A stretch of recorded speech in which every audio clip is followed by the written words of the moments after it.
সাবিহা দুয়ারে দাঁড়িয়ে সমানে কাঁদছে। কাঁদতে কাঁদতে মেয়েটার মুখমণ্ডল লাল, চোখের সামনে থেকে গায়েব হয়ে গেল মা ভাই। হাজার আকুতি করেও থামাতে পারেনি। বাড়ির বাকি সদস্যদের অবস্থাও নাজেহাল।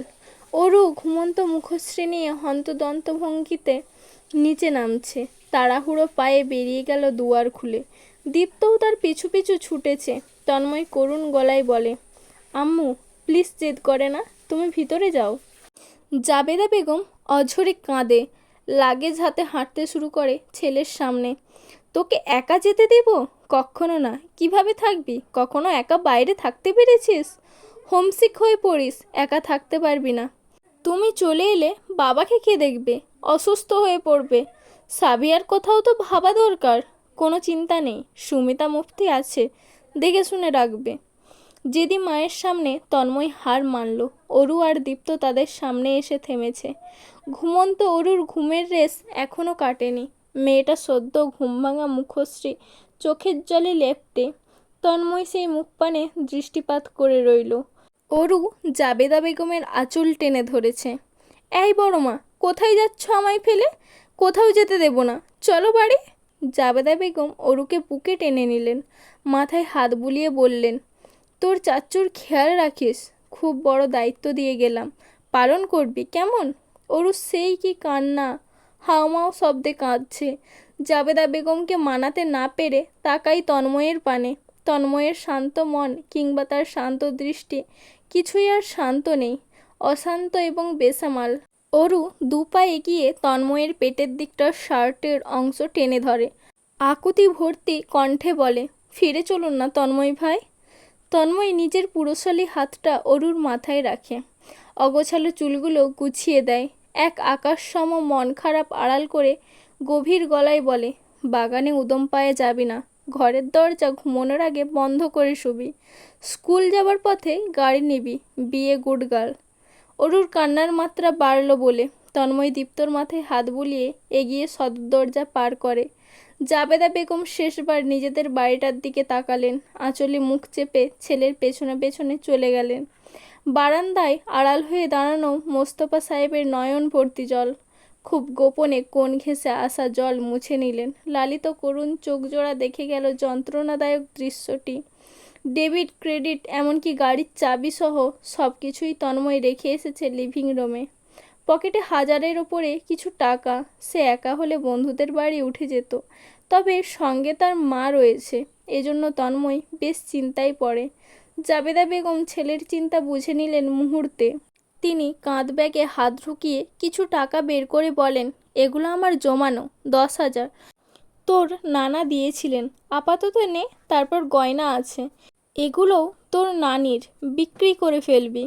তন্ময় মন খারাপ নিয়েও হাসে। মায়ের হাত থেকে লাগেজ নিয়ে নেয়, তার কাঁধ চেপে নিজের সাথে নিতে নিতে বলে, শাহজাহান মোস্তফা সাহেবের থেকেও তোমায় বেশি ভালো রাখবো মা। জাবেদা বেগম হাসেন অশ্রুসিক্ত নয়নে।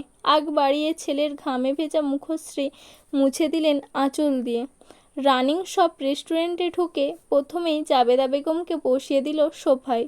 মায়ের জন্য খাবার আর নিজের জন্য কফি অর্ডার করে মোবাইল হাতিয়ে ফেসবুকে ঢুকলো। চটজলদি ফ্ল্যাট খোঁজার জন্য একটা পোস্ট করে ফেললো। খুব ভালো মানের ফলোয়ার থাকায় ভিড় জমে গেল মন্তব্য সেকশানে। তাদের এরিয়ার মধ্যেই ভালো মানের ফ্ল্যাট সম্পর্কে জানতে পেল, যেগুলো ইতোমধ্যে খালি। চাইলে আজই ওঠা সম্ভব। তন্ময় ফ্ল্যাটের ছবির সাথে উল্লেখিত কন্ট্যাক্ট নাম্বারে কল দিতে লাগলো। এক এক করে কয়েকটার সঙ্গে কথাবার্তা বলে দুটো ফ্ল্যাট বাছাই করে নিল। আর দুটো ফ্ল্যাটই পাশাপাশি, যে কোনো একটা চুজ করবে দেখে শুনে। তাদের ফ্ল্যাট শাহজাহান বাড়ি থেকে বেশি দূরে যেন না হয়, তার খেয়াল রাখলো দারুণভাবে। জাবেদা বেগম খাবেন না। তন্ময় তাকে এক প্রকার জোরপূর্বকভাবেই খাওয়ালো। তারপর মাকে নিয়ে বেরোলো রেস্টুরেন্ট থেকে। রিক্সা নিয়ে সোজা গন্তব্যে এসে থামলো। 8তলা বিল্ডিংয়ের বাড়ি, খুব পরিপাটি এবং নির্জন। বাড়ির সামনে একটা কৃষ্ণচূড়ার গাছ, খুবই সুন্দর সেটি। জাবেদা বেগম বলেন, আমাদের বাড়ির সদর দরজার সামনে এমন একটি গাছ লাগালে কেমন হয়? ভালো, বাড়ি ফিরলে একটা লাগিয়ে নিও।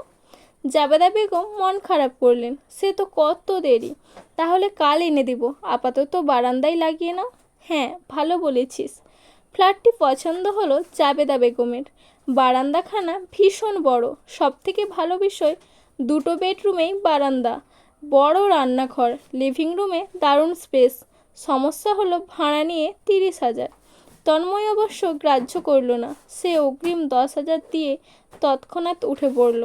পুরো খালি ফ্ল্যাটে চোখ বুলিয়ে দীর্ঘ নিঃশ্বাস ফেলল। জাবেদা বেগম লাগেজ লিভিং রুমে মেঝেতে রেখে রান্নাঘরে ছুটলেন। তড়িঘড়ি করে বললেন, তন্ময়, আগে রান্নাবান্না কিছু করা দরকার। রান্নার জন্য আপাতত যেসব লাগবে লিস্ট করে দেয়, নিয়ে আয়। তোর বন্ধুদের কল করে ডাক, খেয়ে দিয়ে যাবে। নতুন ফ্ল্যাটে উঠলাম, ইনভাইটেশন দিয়ে ঘরের একটা আমেজ আনা দরকার। তন্ময় ভুলেও নিজের বিচ্ছু বন্ধুদের ডাকবে না, মা যতই বলুক না কেন। চুপচাপ বাজার করে আনলো দুহাত ভরে।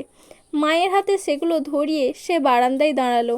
চিন্তায় মশগুল। ফ্ল্যাটে এক্ষুনি কিছু ফার্নিচার লাগবে। তার মায়ের কোমরে সমস্যা, নরম বিছানা ছাড়া ঘুমাতে পারবে না। চিন্তিত সে অন্যমনস্ক হয়ে পড়ে। জাবেদা বেগমের রান্নাবান্না তখনও চুলোয়। সে সময় কলিং বেল বেজে ওঠে। তন্ময় দ্রুত পায়ে লিভিং রুমে আসে। জাবেদা বেগম দরজা ইতোমধ্যেই খুলেছেন। দারোয়ান দাঁড়িয়ে হেসে বলে, নিচে অনেকগুলো ভ্যান গাড়ি নিয়ে বেশ কিছু লোকজন এসেছে। তারা নাকি আপনাদের বাড়ির অতিথি, মানে 5 তলার। যদি একটু এসে দেখতেন। তন্ময় চমকালো, ভরকালো। জাবেদা বেগমও অবাক। ছেলের সাথে তড়িঘড়ি নিচে নেমে এলেন। সদর দরজায় এসে আহাম্মক হয়ে গেল মা ছেলে। মোট 11টা ভ্যান গাড়ি। 11টা ভ্যান গাড়ি জুড়ে ফার্নিচার, সোফার set, dining table, box, bed, covered ধরে অনেক কিছুই। এক একটা ফার্নিচারের উপর বড় কাগজ লাগানো। সেখানে লেখা তন্ময়ের বিচ্ছু বন্ধুবান্ধবদের নাম, যেমন gift from Mahin, gift from Ibrahim, gift from Rihan, gift from Suhani.